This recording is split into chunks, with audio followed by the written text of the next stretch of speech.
It's not just radio, it's Rockland World Radio. RocklandWorldRadio.com.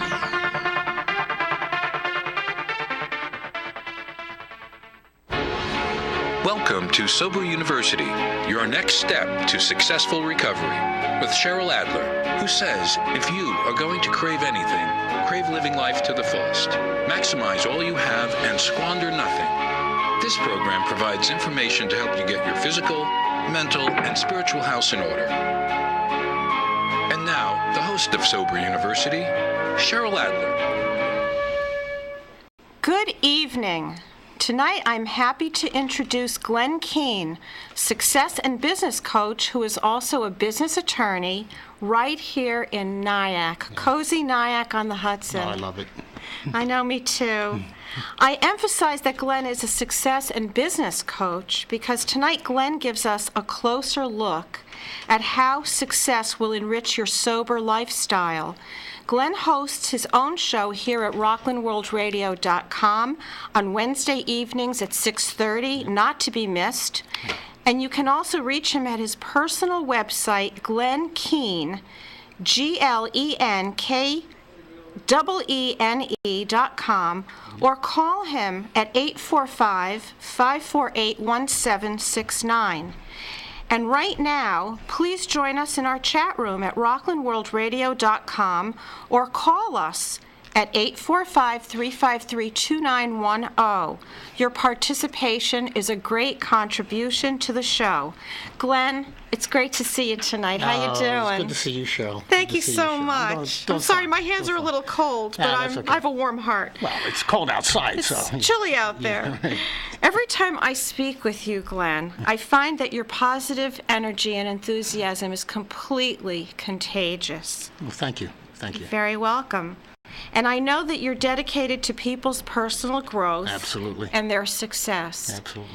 And before we talk about that, which I really want you to delve into, I'd like you to just start by sharing your own addiction story and how you kicked it, because as much as we want to focus on the positive, in real life, we often struggle with our dark side or with things that are really difficult and challenging and unpleasant. That's so true. In order to reach that place where we really can embrace and own our positive and successful self. Yeah, absolutely. So please share. I was a cigarette smoker for, I started when I was about 15 years old.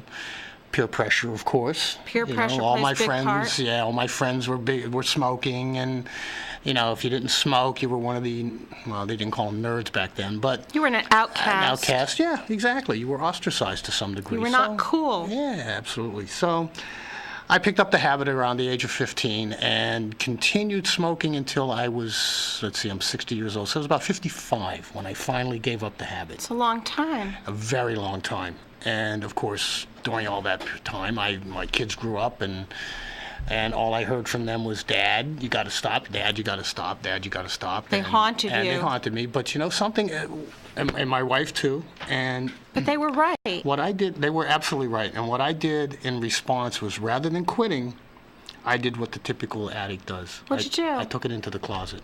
Ah. I was an outside smoker. I didn't smoke in the house. Did you hide behind the tree like my father did? Yeah, I hid out. When I had the opportunity, I'd run outside to have a cigarette. I'd come in, and my wife would say, "You smell like cigarettes." I'd, No. "Oh, no, I was talking to somebody." So, It wasn't me. So she, It was the but dog. She knew. But you know what? It was a very insidious habit. Yes. And I consider it just as Tenacious. bad. Tenacious is very difficult to break. I consider it just as bad as any habit of alcohol. Without a Or doubt. any habit of drugs. And because it's legal. It's legal, and it's so easy to get. It's So everywhere. accessible. I was a 15-year-old kid Right. smoking this stuff that was really Poison. it should have been illegal for everybody. I don't go crazy with it, but the point I'm making is it was very difficult to do. I was about 55. I must have tried countless times to quit. And I tried everything. I tried the cold turkey. I tried the patch. I tried the acupuncture. I tried the everything. Whatever you could think of. I went to programs. You did everything. Everything. I did every possible. So you were motivated at some Absolutely. point. I was. When your kids are constantly hounding you, and you look at them and you go, I got to do it not for me but for them. If I don't do it for me, I got to do it for them. But anyway, long story short, I finally, at the age of 55, said, you know what, it's going to kill me if I don't stop. And a good friend of mine who happens to be my chiropractor, Dr. Vincent Tafuri, I want to mention him because he played a very, very important role in this. And for years he would also counsel me to stop. And I finally went to him and said, Vinny, I got to stop. I'm dedicated, I'm determined, and that was the key. It's enough. At that point, I said, you know what, whatever it takes, I'm quitting. I'm Sure. going to stop it. I put the patch on again for about the dozenth time or whatever. I started doing acupuncture. And just as I was doing all of this simultaneously. At one time, I tried it separately. I said, you know what, let me try it all. Now you made a new recipe for yourself. Right. So I did the acupuncture, the patch, I did cleansing, and Wow. I was also doing the chiropractic adjustments. Beautiful. And after That's great about- for the nervous system. It's It good helps for the nerve. everything. It helps, yeah, and it helped. And I after maybe 2 or 3 weeks of doing all of that, I was finally able to put the cigarettes down, and I have never had one since then. Isn't Never had that another one. fantastic? But So the what's- urge went away. The urge finally went away. But what's funny is this. My buddy Vinny and I, who helped me stop smoking, well, when we go on vacation a lot with our wives, right? And he used to be a smoker on vacation with me, which was funny. But anyway, I finally quit. Now we're going on vacation. He has a cigar. He says, Glenn, let's have a cigar. I went, Uh-oh. should I do this? Shouldn't I do that? And my wife said, honey, you got to be careful. You're going to, I said, you know what? I can handle it. Well, it's a good thing I did that. I'm glad I did it. I got so sick. I actually turned Nauseated green. you. I got nauseous. I was sick for 2 days. Aversive therapy. And exactly. And I said, I will never, ever again smoke a cigarette, a cigar, a pipe, anything, nothing. Nothing is going to pass my lips. with Goodbye, smoke. tobacco And that was the end of forever. tobacco. I've never had another cigar. I have no desire whatsoever. And I think it was the combination of things that I went through that, like you said, aversion therapy. I made it so disgusting for me to get back into that habit that I would never, ever touch it again. That's So, fantastic. yeah. So Our chat room is actually mirroring that. let's hear. Someone Oh, good. was asking, did you really want to stop smoking, or was it really just because you know it's bad? I wanted to stop smoking. You have to understand the combination of knowing the health hazards of it. The cost, of course, was going on when I was Pretty a kid. pricey Yeah, now. when I was a kid, it was $0.25 a pack. It Look, was how easy much to is buy. it today? Today, I think it's $10 for a pack of cigarettes with the taxes and everything else. What about the cost of illness? And well, putting that aside, that's billions and trillions of dollars. But there's when so you much think about that. denial that people say, that's not going to happen to me, right? Yes, that does play a part in it, but when you wake up and you realize that, you know what, if somebody in your family had cancer, my father was a smoker for many years. He finally quit when he was in his 60s, I believe, but he died of cancer when he was 85, lung cancer. Now, you could say, okay, maybe it was related, maybe it wasn't related, who knows? But you know what, whether it was or not doesn't matter to me, because as far as I'm concerned, I stopped smoking partially because I was worried about just that issue. Makes sense. So it did have a lot to do, and I wanted to quit. That was another point. You had the will I had and the the will desire. and desire to do it, yeah. Yes. It's just like any kind of illness, in psychology, as a success coach and a coach, we tend to use psychology processes and theories in our practices. But when you want to quit something or when you want to stop, you're never going to get better unless you acknowledge that you have an illness.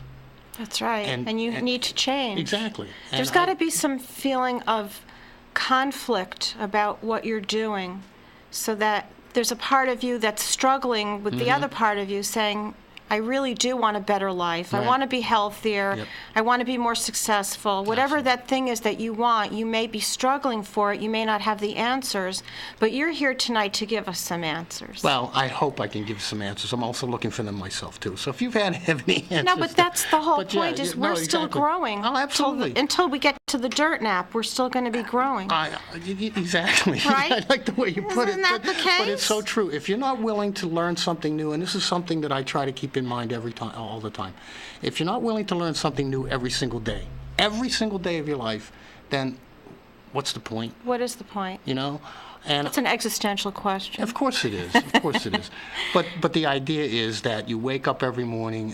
One of the things we want to discuss are my idea of the thing of fives. There's 5 steps and 5 gratitudes. And I'd love you know, to that- explain your KISS theory, which is a beautiful theory, listeners, and your 5 principle theory. Did I get that right? Well, 5 principles, 5 steps. There's 5 steps. There's like a multiple of the 5s. We like 5 because that's like our hands. It's our 5. hand, and people Right. understand. When you keep, well, it goes back to the keep it simple.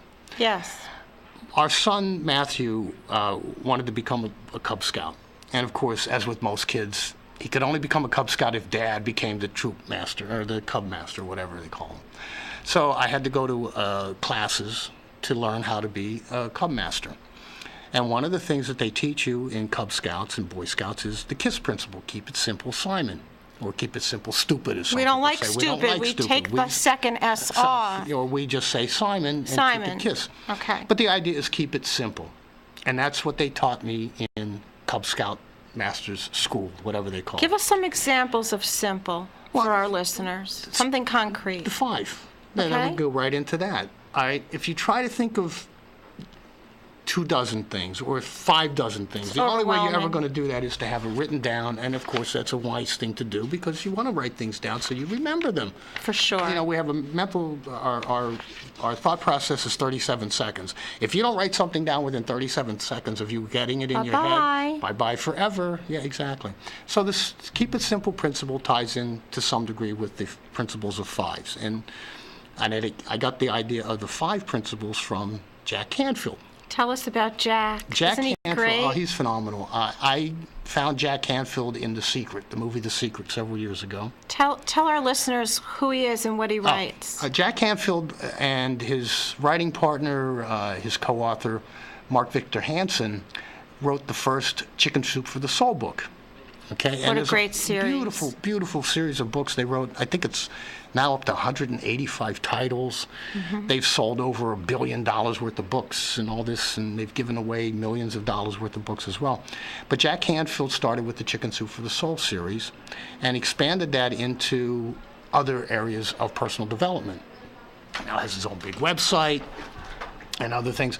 But I ran into Jack Canfield a couple of years ago. After seeing him in The Secret, I saw him at a convention as a speaker. He was the keynote speaker. And he was selling his Dream Big series of books at that time. And so I bought it. I bought this. And it came with CDs and DVDs and a big book and everything. And it's funny.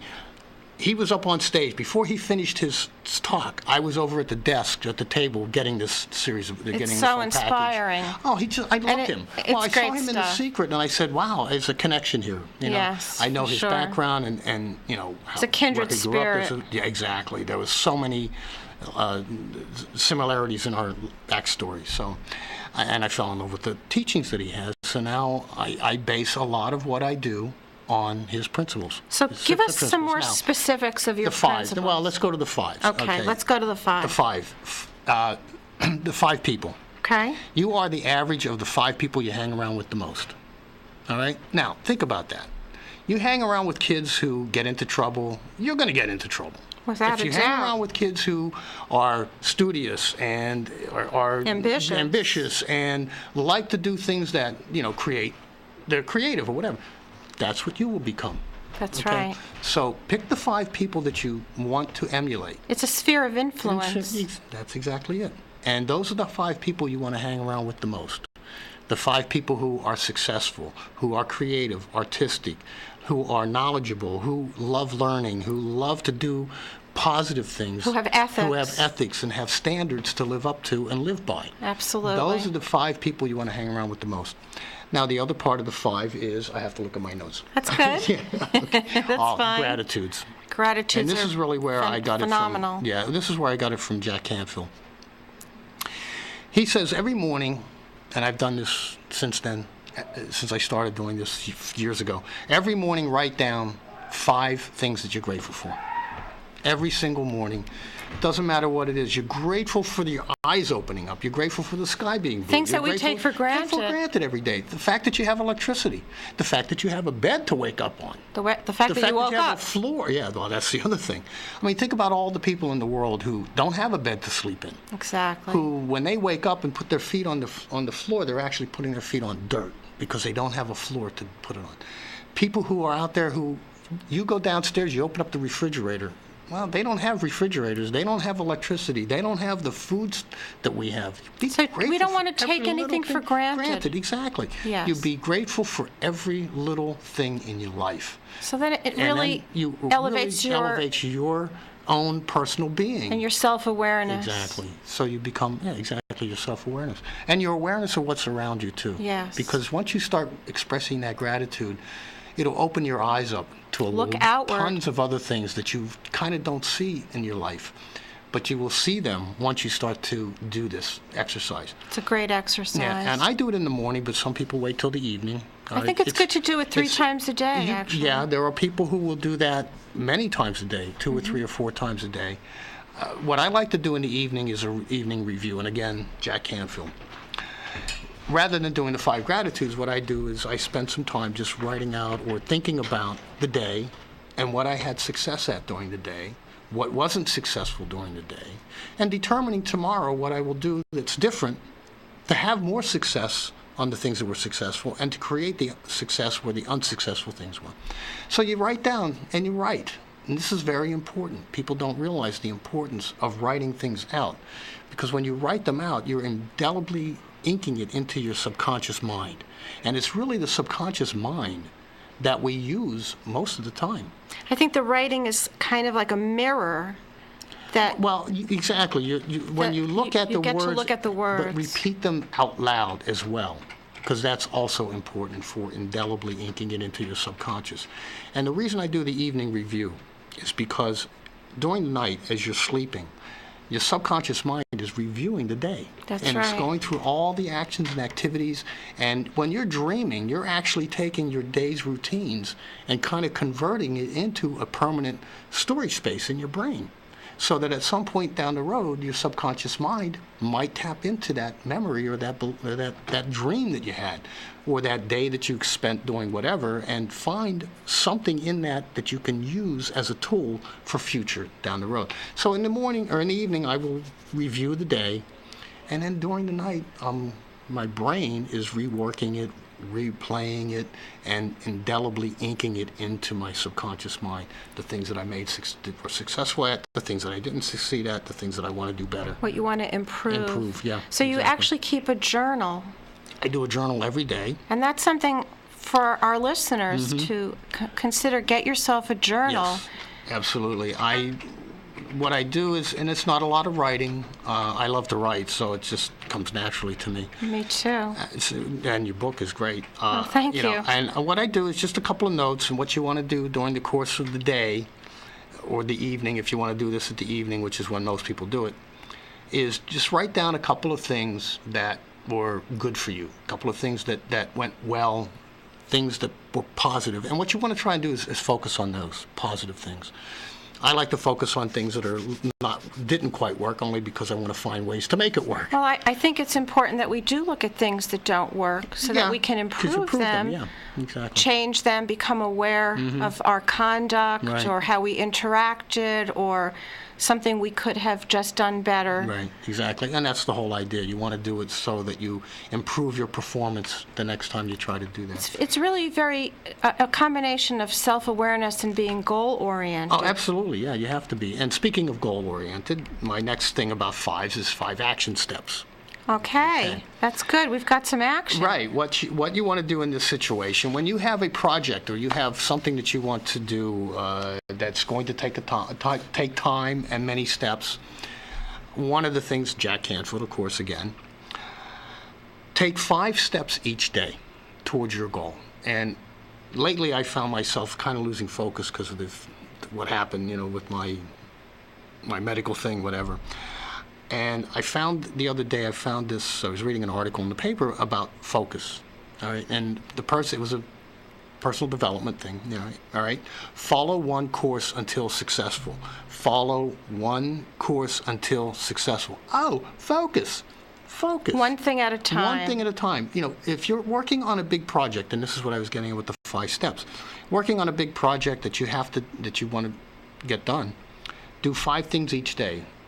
Now, illustrate, Jack Canfield and Mark Victor Hansen were doing book. They were getting no publishers for their first Chicken Soup with a Soul book, believe it or not. They couldn't find anybody to publish this book. Nobody wants to read these stories about people. So they say. So they say. So they did 5 things every single day. They did either 5 interviews on the radio and TV, or they sent out 5 copies of the books for free to people to review, or they did 5 mailings, or they did 5 this, 5 that. They did at least 5 things every single day. But that's because they believed in themselves, and they believed in making their dream come true. Yep. So even if the people at the top, so to speak, are saying, oh no, nobody's really going to be interested in that. Right. If you believe that somebody is going to be interested in that and it serves a purpose, Right. and you have something to give to the world, defy the original message and go for it. That's right. I have a friend who published a book. It took 72 rejections, There and you on the go. 73rd time, jackpot. So Well, same thing with Jack. Be tenacious. Yeah, 144 different publishers said, "What, are you kidding me? No way." look at all those rejection slips Yeah, you could exactly. wallpaper You could your house with. Exactly. Now I'm approaching my book. I have a new book myself. That I'm Congratulations. finishing up. Thank you. It's called There Are No Secrets, and the reason why I call it that is, every personal development or self-help book, the secrets to this and the secrets to that, and the 7 secrets of the wealthy and the 780. I go, there's no secrets. What, are you kidding me? That's if you right. Can't, if you can't pick up a book and read it, then there are secrets. But the secrets to success are right here, right in front of you. Everywhere you look, there are secrets to success, and they're not secrets anymore. So it's really being able to recognize the tool, picking it up, and Pick it up using and it. Yeah, absolutely. So it's not some magic trick. No, it's please. very practical, real life, Absolutely. everyday, goal-oriented steps. Yep. You set a goal, you take the steps, the action steps in order to accomplish that goal, and you never, if you believe, and you must believe, if you believe in what you're doing, and you believe in the goal that you've set, there is nothing that should stop you from getting to that goal. Don't let anyone's negativity stop you. And that goes back to the 5 people you surround yourself with. May I interject something sure. here? I think that sometimes it's not only the people that you surround yourself with, but it can be yourself that's getting in your way We trip over. by our own negative do. self-talk. Oh, my goodness. So can we address how to help people get out of their own way? Yes. One way I found to get out of my own way was through meditation, okay? Finding a way to calm yourself down and to get yourself into a state of mind that allows you to accept success. So you became quiet and quiet still. inside, You yes, found the yeah. still point. Absolutely. Without that, I probably would not be anywhere near successful or whatever, if however you want to define that. But there are a lot of different ways you can do it. But the first thing you have to do, you have to have a belief in yourself, but you also have to have a mission and a purpose. And that's one of the things I wanted to discuss. Mission and purpose. If you don't if you don't know what your mission and purpose in life is, it's very hard for you to decide what to do with your life. You can be very lost, You can get confused. you can go meander all over the place. Right. And what I counsel my students, my clients, in doing is the first thing, and what I do in their businesses, people will come to me, they want to start a business, but they don't know exactly how to get it going, which is one of the things I show them how to do. But one of the first things I tell them is purpose and mission. If you don't know what your purpose and mission in life are, you don't really know how you're going. You won't know the right type of business to get into. You won't know the right way to serve communities or serve humanity in a way, and I think that's also very important too. I mean, there's so many things we can discuss. But purpose and mission are the place you have to start. Once you know what your purpose in life is, then you can determine what your mission in life is. And I've written them down. I know what my purpose is. I know what my mission in life is. I wrote them down. My purpose in life is to use my communication skills and abilities to convey to people the information they need to create greater good for all. Beautiful. And my mission is to convey that information to them so that they can create that life for themselves. And one way I do that is with my radio or my internet show. My show. It's called Spotlight on Success. It's a great way of showing people that they can be more than they think they can be. You can often. do it. You can do it. You can do Yes. it. Look at the two of us. I mean, come on. We're nobody. We're great. We're nice people. We love each other, but, we're nothing special. Oh, I don't think that's... No, I no. disagree. I think we're very special. My point is, well, we are to each other and to ourselves and whatnot. But what I'm getting at I think is... we're special to others. Yes, but what I'm getting at is... If we're supposed to convey if you good self-esteem yes, here. if you believe in yourself, and this is what I'm getting at. We believe in ourselves. We believe in what we have. We believe in our message. And we're willing to do and take the steps necessary in order to get that message out. We have our shows. You wrote a book. You're writing a completed book. it. I've pretty much finished my book. I just have to get that thing completed and published in the next few months. We have our shows on the internet. We reach out to people on Facebook. We reach out to people. You Wherever reach out we wherever go. we go. We're Wherever we always go. reaching out to people. That's right. And saying, how can I help you? What That's can I do right. to And help when you? I said that, I do say that with humility, not arrogance. I do. I understand that, believe me. But I understand what it's you're saying. important to tell people and remind people that if you don't believe in yourself at this very moment, you need to find people who do believe in you. Yeah, exactly. And borrow their belief and their faith in you until it becomes real and true for you. Exactly. So I really want our listeners to know that it's not good to be stuck and think that success belongs to everybody else, because it can belong to you as well. It can be Absolutely. very real. And I would like to also say, Glenn, that throughout this conversation, our listeners may be sitting there saying, well, when are they going to talk about making money?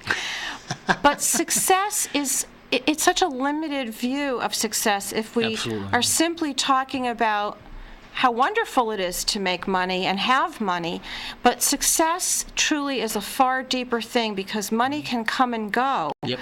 But to be able to have your convictions and your beliefs and your gratitudes and be surrounded by the right people, Right, be in the exactly. to do what the 12 steppers say, avoid persons, places, and things that interfere with your sobriety.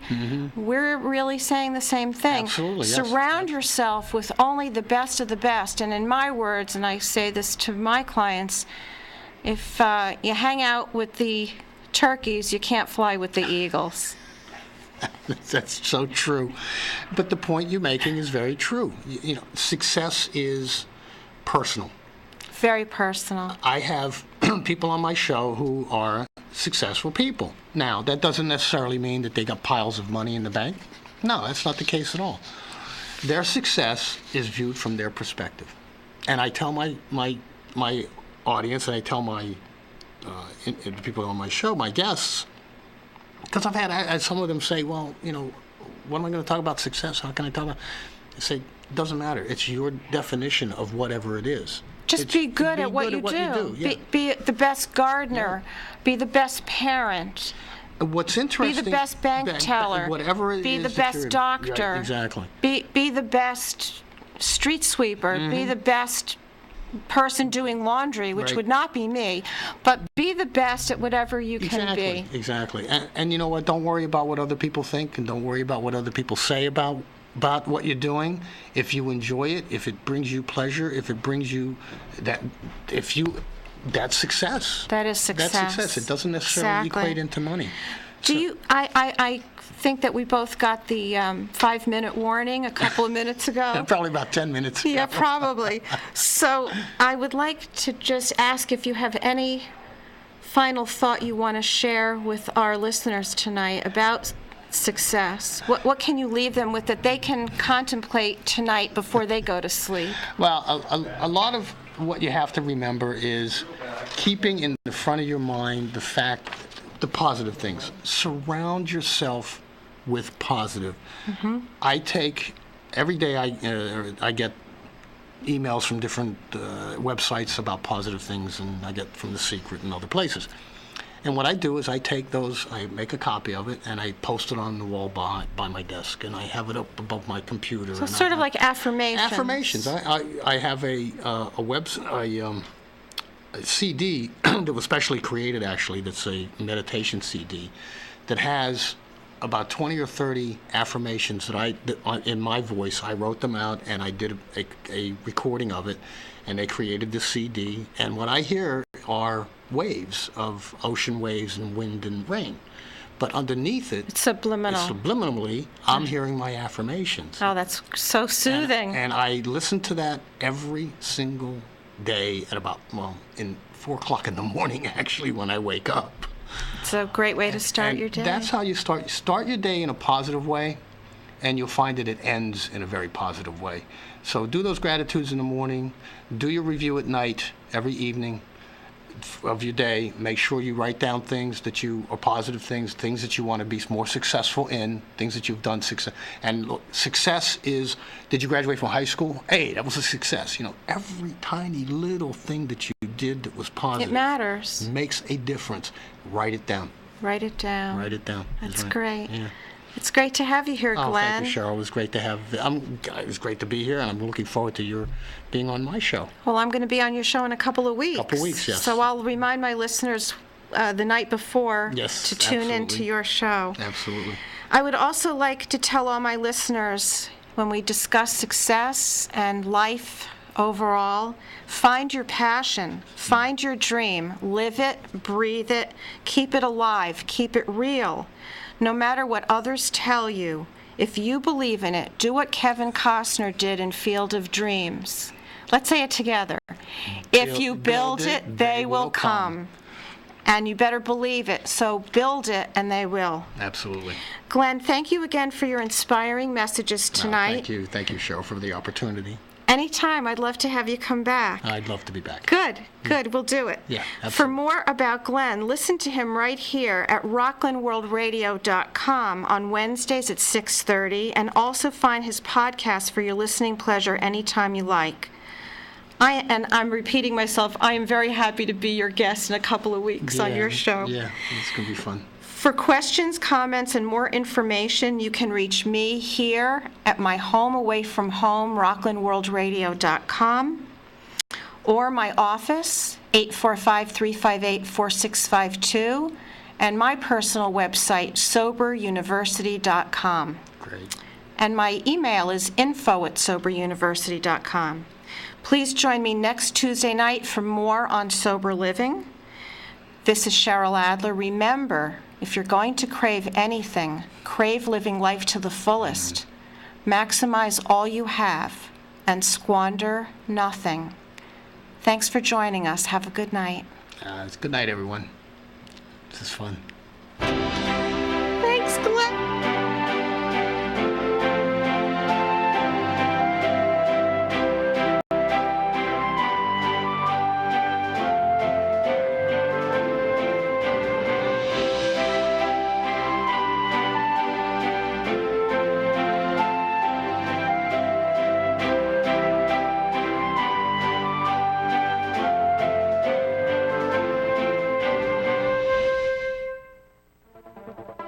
It's not just radio, it's Rockland World Radio. RocklandWorldradio.com.